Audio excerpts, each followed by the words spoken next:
Alexander the great के बारे में तो हम सब ने सुना हुआ है और लेकिन उसके बारे में एक बड़ी मज़ेदार बात है जो आज मैं आपके साथ डिस्कस करती हूँ और फिर हम देखेंगे कि ये बात उसने क्यों की थी। अलेक्जेंडर द ग्रेट जब मरने लगा तो उसने अपने जनरल से कहा कि जब मैं मर जाऊं तो मेरा जनाजा जो है उसके साथ साथ जो बेहतरीन डॉक्टर्स थे जो मुझे करते उनको साथ साथ चलाना।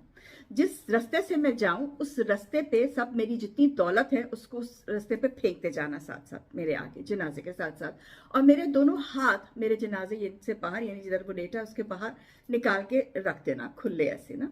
तो उसके जनरल ने उससे पूछा कि आप ऐसा क्यों चाहते हैं। उसका जवाब बहुत इंटरेस्टिंग था। उसका जवाब ये था कि मेरे जो बेस्ट डॉक्टर्स हैं वो इसलिए साथ साथ चलें ताकि लोग देख लें और लोगों को इस बात का पता चल जाए कि जितनी आपकी जिंदगी लिखी है उतनी ही लिखी हुई है, और बेहतरीन से बेहतरीन डॉक्टर भी आपका आखिरी सांस जो है उसको लंबा नहीं कर सकता। ब्यूटीफुल थिंग और कितनी वाइज बात है। दूसरी बात उसने कही कि मेरा जितना जो वेल्थ है मेरी वो इसलिए बिछा देना आगे कि लोग देख लें कि दुनियावी वेल्थ दुनिया में अर्न किया हुआ जितना भी आप दुनिया में पैसा अर्न करते हैं वो यही दुनिया में रह जाता है। आप अपने साथ कुछ लेके नहीं जाते, अकेले जाते हैं। और हाथ मेरे खुले इसलिए करके रख देना कि मैं खाली हाथ आया था इस दुनिया में और मैं खाली हाथ जा रहा हूँ। ये बहुत ही वाइज बात है। मुझे नहीं पता कि वाकई ऐसा हुआ था कि नहीं हुआ था, मैंने हिस्ट्री में ये काफी दफा पढ़ा है। आई एम नॉट श्योर कि उसने वाकई ये कहा था कि लोगों ने ये बना दिया, लेकिन अगर उसने कहा था तब भी और अगर लोगों ने बनाया तब भी बहुत वाइज बातें हैं। और इससे पहले देख लेते हैं अलेक्जेंडर जो था ये पैदा हुआ था पेलिया में, you know I am not mistake, Peliya में पैदा हुआ था और ये बेबीलोन में पैदा हुआ था ईयर 3056 बीसी में और मरा था ईयर 3023 बीसी में ये मर गया था। और इसकी बहन जो थी उसका नाम था क्लियोपेट्रा ऑफ मैसेडोनियन के थे ये लोग। और अलेक्जेंडर फोर्थ इसका बेटा था जो कि सर्वाइव नहीं किया था, जिसको भी मार दिया था कुछ अरसे के बाद।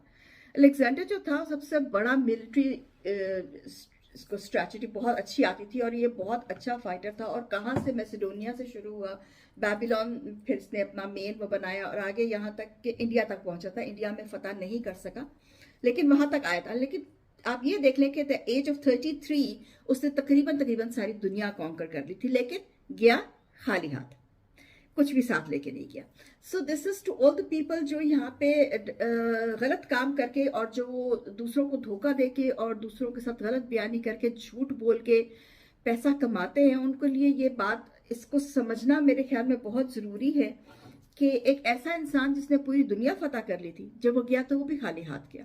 हम खाली हाथ आए और हमें खाली हाथ जाना है इस दुनिया से, and there is nothing that can save us जब हमारा आखिरी सांस आया होता है। तो वो आखिरी सांस जो है उसको लंबा कोई भी नहीं कर सकता। दुनिया आपने दौलत यहीं छोड़ के जानी है और जितना मर्जी आप खर्च कर लें डॉक्टरों के ऊपर, अगर आपकी जिंदगी लिखी है। माइकल जैक्सन की मुझे इसमें साथ जरूर मैं ऐड करती जाऊंगी। उसने अपना प्रोग्राम बनाया हुआ था कि I will live till 150 years और उसने अपने लिए ऑक्सीजन टैंक्स बनवाए हुए थे और डॉक्टर्स की टीम थी और सब कुछ था, लेकिन बेचारा 50 ईयर्स जिया। तो जितनी अल्लाह ने आपकी लिखी है उतनी अल्लाह ने लिखी है। अल्लाह के साथ आप इस किस्म की बार्गेन्स नहीं कर सकते। हमारे प्यारे रसूल सल्लल्लाहु अलैहि वसल्लम को भी नहीं पता था कि उनका अगला सांस आखिरी सांस कब आना है।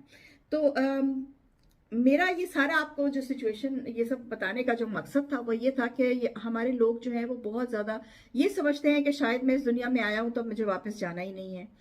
बैक माउथिंग करते हैं, लोगों को चीट करते हैं, लोगों के दिलों को तकलीफ देते हैं, लोगों की दिल आजारी करते हैं, पैसा चोरी करते हैं, पैसा गलत तरीके से बनाते हैं। इस दुनिया में आपका देखिए अलेक्जेंडर द ग्रेट 33 ईयर्स, चलो उसका तो नाम आज तक जिंदा है। आप 80 साल भी जिंदा रह जाएंगे, आपका नाम क्या जिंदा रहेगा, कौन जानता है आपको। तो अपने आप को अगर आपने इस दुनिया में जिंदा रखना है तो लूट मार चीड़ फाड़ मत कीजिए, अपने अमाल अच्छे कीजिए। मेरा इससे यही मैसेज था। चलते हैं चमन परदेसी मस्जिद सुरख।